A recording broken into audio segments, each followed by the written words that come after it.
I think that the first problem is for us to understand why it is that even in the periods in which we had growth, and smart growth, so innovation-led growth, for example the 1990s, were periods in which in fact inequality rose so quickly, so steeply.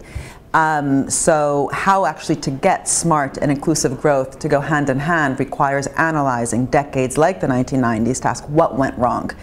And currently, the story that is the one that we're constantly hearing is that there's a skill bias with innovation. So some people get left behind. My view is that that only explains part of the story of why growth has not been inclusive, smart but not inclusive. Another part of the story, which I think we need also much more research on, but also more people willing to talk about it, is that there's a problem of value extraction. That certain agents within the system, not just financial agents, have been extracting more than they've actually been contributing. So there's been a disproportion, if you want, between the risks and the rewards.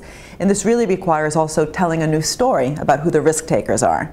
So in some ways, I'm taking also a narrative perspective. I believe that before even thinking about concrete policies which will reduce inequality, we need to question what is the story we're actually telling ourselves of where wealth comes from.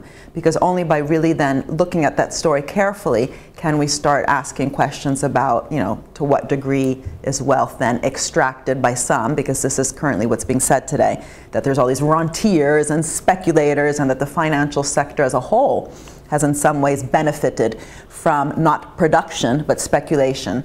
And that story, which has been a story that's been told to explain inequality, has not been then linked up with a story about where value comes from. And so that's where I see myself sort of filling the gap.